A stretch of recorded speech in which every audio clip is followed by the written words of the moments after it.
Oi pessoal, aqui é o Eduardo, sejam bem-vindos ao Apenas um Tracker. Nesse vídeo eu vou falar sobre as regras de aquisição dos ferengues. Tá no ar o Apenas um Tracker. Antes de começar, eu ofereço o meu livro Star Trek Utopia e Crítica Social. E se tu tiver a fim de gastar o teu Latinum, entra aí nos links que estão na descrição desse vídeo e compra esta maravilha. Muito bem, meus amigos, eu estou aqui com esse livro que compila as regras de aquisição dos ferengues. Eu acho que todo mundo que é tracker sabe, tem uma ideia mais ou menos do que se trata, né?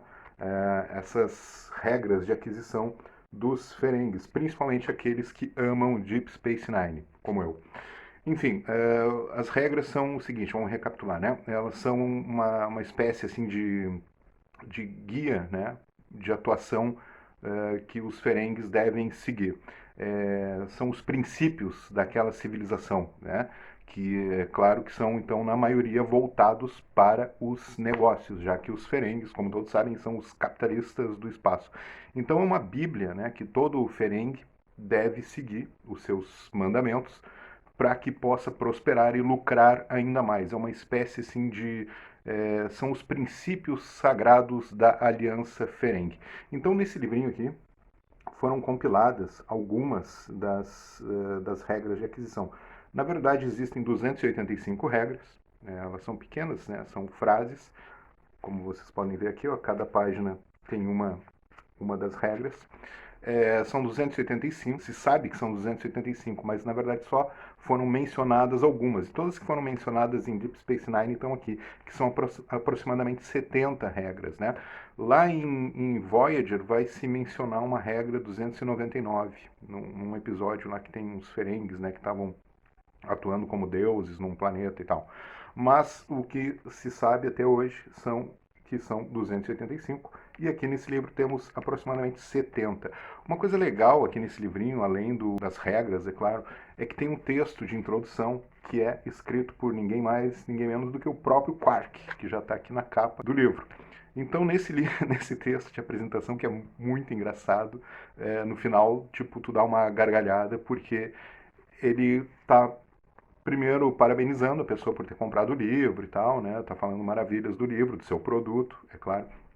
E aí, a partir de certo momento, ele começa a dialogar com um suposto leitor que estaria numa livraria, lendo de pé o livro sem comprar. Ele diz pro cara fechar o livro, vai pro caixa, compra esse, compra pros teus amigos, compra para tua família, para todos terem, né, as regras de aquisição. E no final ele diz que o grande interesse dele, o grande objetivo dele com o livro é que seja transformado em filme. Foi por isso que ele escreveu o livro.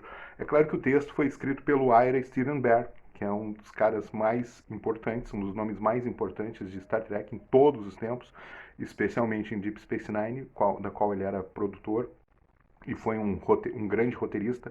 Para você ter uma ideia, ele é o cara que criou o arco da Guerra Dominion, ou seja, ele é um cara assim fantástico. Ele também fez aquele documentário sobre Deep Space Nine, que é um dos filmes mais lindos que eu já vi. Então, quer dizer, é um cara que é fantástico, eu adoro, sou super fã dele. Bom, eu vou falar sobre algumas das regras aqui, eu anotei algumas que eu gosto mais. Primeira delas, temos aqui no começo já, número 1, que é o seguinte: uma vez que você tiver o dinheiro deles, não devolva. Ou seja, né, é um princípio basilar aí dos ferengues. Né?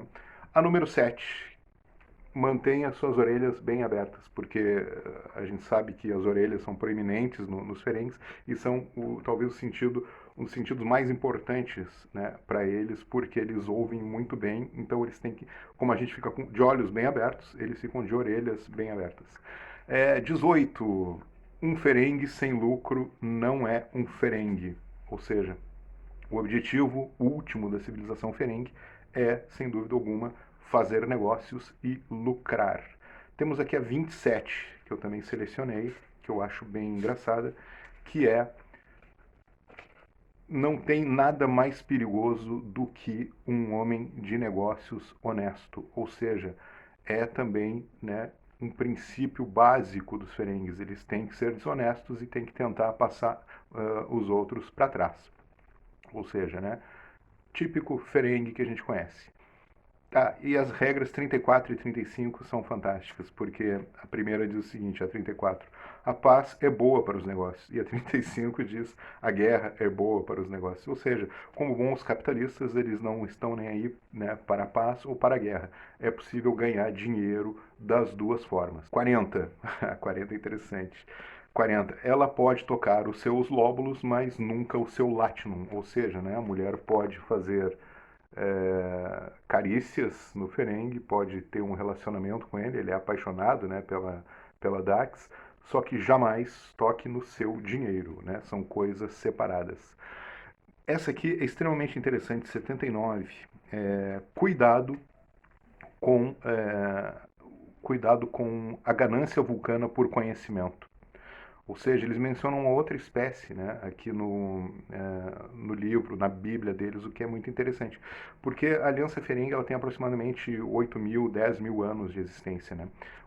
As primeiras regras da aquisição foram escritas pelo primeiro grande Nagus, né, que é o líder de Ferengnar.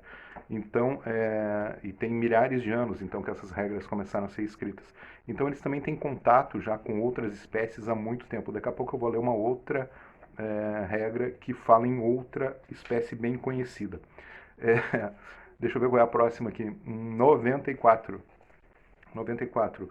Mulheres e finanças não se misturam. Né? A civilização ferengue é profundamente patriarcal, as mulheres não têm direito nem a usar roupas. Né? Depois, no fim de Deep Space Nine, inicia uma revolução, uma transformação da condição das mulheres lá, né? Que é bem interessante. Eu tenho um vídeo aqui no canal, vai ficar aqui no card ou na descrição, falando sobre o caráter patriarcal da civilização ferengue. Próxima, 192. Aí falam em outra espécie novamente, né? Nunca trapaceie um Klingon, a não ser que você tenha como escapar dele. Tem aquele episódio fantástico, né, da casa de Quark, é incrível, né? Então tem um lance com os Klingons muito bacanas. O Worf odeia o Quark. Logo que o Worf chega na estação, ele fica, tipo, muito impressionado. Como assim que vocês não prendem esse vigarista? E 223, última que eu vou mencionar aqui. 223. Cuidado com um homem que não tem tempo para o Mox. O Mox é aquela carícia, né, que os Ferengues não resistem quando as mulheres tocam nos seus lóbulos, né, uma espécie de zona erógena dos Ferengues. E aqui no livro, no final, ele tem o seguinte, ele tem um espaço para que a pessoa possa escrever as novas regras que forem aparecendo. Enfim, é um grande livro, um grande pequeno livro, né? Ele é tamanho de pocket, né? Cabe no bolso mesmo, justamente pelo objetivo da pessoa andar com as regras. E o Quark fala isso no texto de introdução, que é tu deve andar com o livro para qualquer momento estar no meio de um negócio, né, tu consultar. Se tu não sabe o que fazer, consulta o livro. Mas ele diz que o ideal é a pessoa decorar. E se a pessoa decorar uma regra por dia, né, menos de um ano, ela consegue decorar todas as regras de aquisição que certamente o Quark sabe de cor e salteado. Pessoal, lembrando que meu livro está à venda nos links na descrição desse vídeo, Star Trek, Utopia e Crítica Social. Eu espero todos aí no próximo vídeo do canal, que possivelmente será nesta sexta-feira, sobre o segundo episódio de Star Trek Discovery. Uma vida longa e próspera a todos. Tchau.